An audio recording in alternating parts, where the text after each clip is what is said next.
Hello, my name is Alex Chen, And I'm Forum Shah. and we are petitioners in the case New York State Rifle and Pistol Association versus Bruin. Thank you, and may it please the court.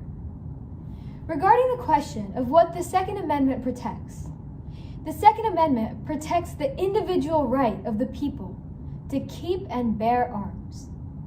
The ongoing debate on whether the Second Amendment protects the individual right to guns or the collective right to guns has been addressed in the landmark case District of Columbia v. Heller. Its ruling established that the individual right to guns for self-defense is protected by the Second Amendment.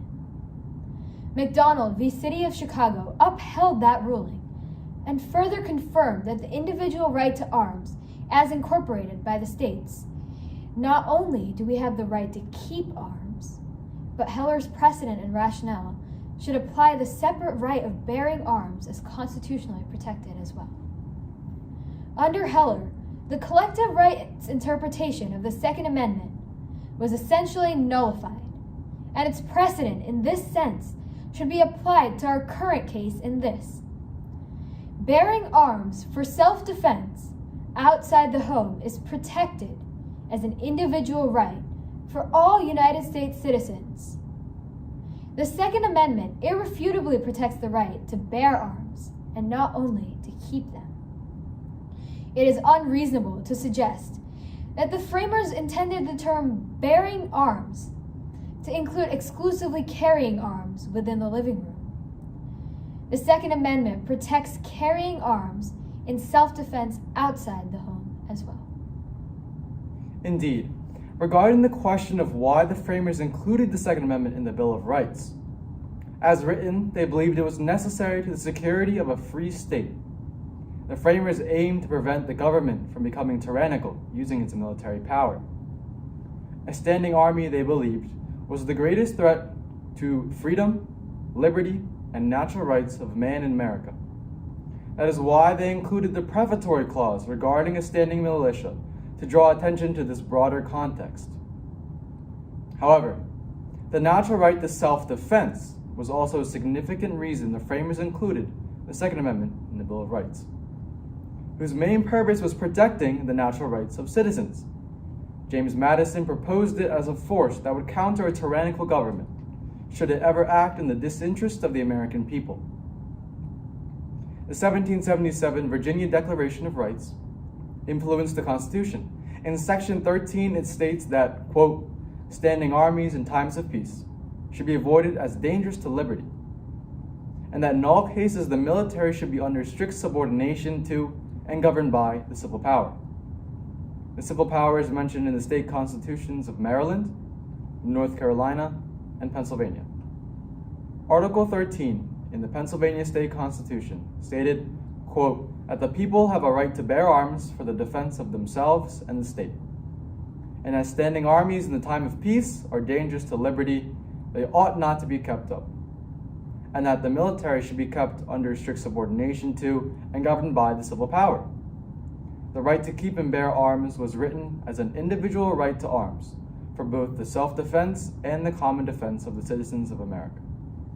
This right is crucial to the securing of a free state, and the founders certainly would agree, even in the modern context. Regarding the question of the limits of the Second Amendment's protection, in District of Columbia v. Heller, the court maintained that bearing arms is prohibited in, quote, sensitive places, which include places such as schools, government buildings, courtrooms, and public transit facilities. Convicted felons, domestic violence perpetrators, the mentally ill, undocumented immigrants, illegal drug users, and former military members who have had a dishonorable discharge are amongst those who are not protected by the Second Amendment. The Second Amendment also does not protect all weapons. In Heller, the opinion of the court was that the Second Amendment does not protect weapons not typically possessed by law-abiding citizens for lawful purposes. Assault weapons and semi-automatic weapons may also be restricted. However, with consideration to the fact that the Second Amendment protects the right to self-defense, limitations that severely restrict self-defense in bearing arms should not be constitutionally allowed limits to the Second Amendment's protection. Now, regarding the question of the weapons that the term arms include within the text of the Second Amendment, the Supreme Court has established that weapons not in existence at the time of the writing of the Second Amendment still fall under the term arms, such as in the Caetano versus Massachusetts case. For example, this court has unanimously held that even stun guns that would have never been conceived in the minds of the founders are protected by the Second Amendment. The court's rationale in Caetano was heavily rooted in the language of their precedent less than a decade ago in Heller. This only serves to prove that the rationale in Heller should be applied to New York State Rifle and Pistol Association versus Bruin, our current case, as it has been done before. Many states also have bans on assault weapons and semi-automatic weapons as well. However, this court has found that Heller does not extend to these automatic, assault, and semi-automatic weapons, and that these bans are in fact justified. In Justice Antonin Scalia's opinion in the case, his opening summation expresses a striking point that the right to bear arms is not for any weapon whatsoever, in any manner whatsoever, for whatever purpose. A lack of an assault weapon does not curtail the rights of the people to possess weapons for self-defense. An assault rifle is for offensive, assaulting purposes that are intended to kill dozens in minutes. These weapons are not necessary for the defense of a free state in the hands of the people. Heller found that the arms protected by the Second Amendment include ones, quote, typically possessed by law-abiding citizens for lawful purposes, as earlier we mentioned, including lawfully exercising a right to self-defense, something petitioners in this case exemplify in their request for a handgun license, an arm widely used by millions of Americans for lawful and self-defense purposes in exercising their Second Amendment rights. Regarding the question of the difference between the verbs keep and bear, keep is to own arms and have them in one's home, which was established in the legal rationale in Heller. To keep arms is to possess them. On the other hand, to bear arms is to carry them. Bear arms is sometimes interpreted as a military right. However, the Blackstone commentaries indicate that the framers meant that the right to bear arms was a natural right to self-defense. Furthermore, in the Dred Scott case, Chief Justice Taney claimed that citizens could, quote, keep and carry arms wherever they went, supporting that bear arms is not just in the context of the military. It is hard to imagine that writers as careful as the framers would have made no distinction between the two verbs keep and bear. In the earliest precedents, such as Marbury v. Madison, it was established that no clause of the Constitution was, quote, without effect. The terms keep and bear are no exceptions. Regarding the question of what a militia is and why the framers referred to it in the Second Amendment, a militia at the time meant able-bodied citizens who were capable of bearing arms to defend themselves. The framers referred to militias in the prefatory clause of the Second Amendment to ensure that the government could not become tyrannical through military power. They were contextualizing the dangers of a standing army and a tyrannical government with no check by the people. By establishing the right to militias, the framers sought to offer security to citizens in case of government overreach and a means of common defense. District of Columbia versus Heller found that the right to a, quote, well-regulated militia referred to the able-bodied men, as in the individuals more than the organized group, supporting the conclusion that the Second Amendment protects the individual right to arms as opposed to the collective right. The court's opinion in Heller established that this militia did not preclude an individual right interpretation of the Second Amendment. Regarding the question of how courts should determine if a gun control regulation is considered long-standing, courts should determine this by assessing the historical and practical effects of the law. Those laws that have been in place for extended periods of history, such as New York's proper cause law, should be addressed with careful consideration. Laws that have been in place for long periods of time, have usually been entrenched on a logical and rational basis. Laws restricting gun use in federal buildings have largely been in place for centuries. This restriction and regulation is obviously a rational safety measure. However, just because a law has had great history and use in practice as long-standing and long-lasting, it does not mean that the law is constitutional. In our case, the long-standing gun regulation, dating back over a century, can no longer be narrowly tailored to our times and our needs.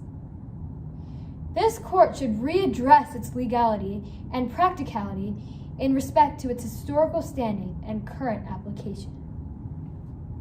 Indeed. Regarding the question of strict scrutiny, intermediate scrutiny, and rational basis review. Strict scrutiny, intermediate scrutiny, and rational basis review are the three standards of judicial review that courts use to analyze legislature.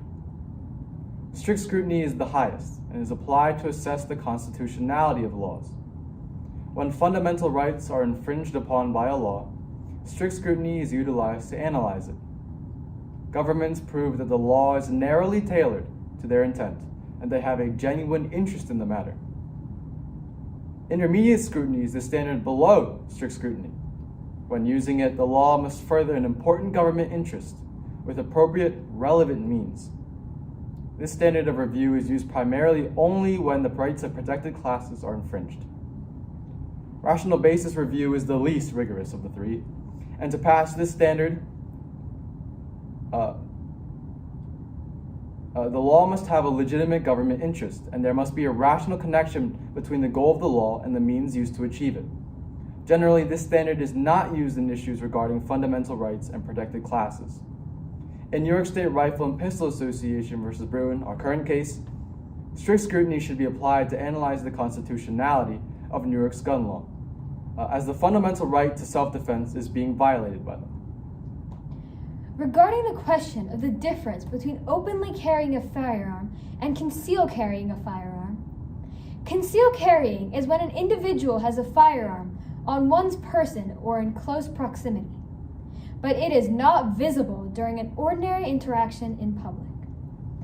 Open carrying, on the other hand, is possessing a firearm that is visible to others in public. Some states consider both full and partial visibility of a firearm as open carry. Generally, most states allow concealed carry with the appropriate license, excluding places such as schools and government buildings, in which all carrying is prohibited. In New York State Rifle and Pistol Association v. Bruin, New York's laws prohibit concealed carry unless a special need for self-defense is demonstrated, which are exceptionally strict and infringe upon the right to self-defense. The petitioners in this case seek to secure unrestricted concealed carrying as the right protected under the Second Amendment. Regarding the question of how the court should consider the public safety implications of licenses to carry firearms, the court should address the public safety implications by meticulously regulating the backgrounds and merits to carrying firearms. However, restricting the vast majority of New York citizens serves nothing but violating the Constitution in this case. The criteria to obtain a license should thoroughly account for things such as mental illness. Additionally, background checks, stripping firearms from domestic abusers, increased mental health support, and regulating or restricting assault weapons are all forms of reducing crime. As is the issue in New York State Rifle and Pistol Association versus Bruin, an excessive concern with the public safety begins to restrict the citizens' rights to self-defense that is protected by the Second Amendment. Personal defense firearms do not pose a huge threat to the public safety. Rather, public safety increases when citizens bear arms for the common defense, which was the intention of the framers. Assault weapons should have more restrictions in terms of regulations as they pose a threat to public safety. However, the public safety implications of personal defense firearms are relatively low. A critical review by the National Academy of Sciences in 2004 concluded that there is no evidence that concealed carry increases crimes. John Lott, former president of the Crime Prevention Research Center, concludes in his book, through statistical analysis of crime rates in every county in the United States from 1977 to 2005, that violent crimes rates go down when states pass laws allowing concealed carry. Taking this into account, the court should not overemphasize the public safety implications. Thank you for your time.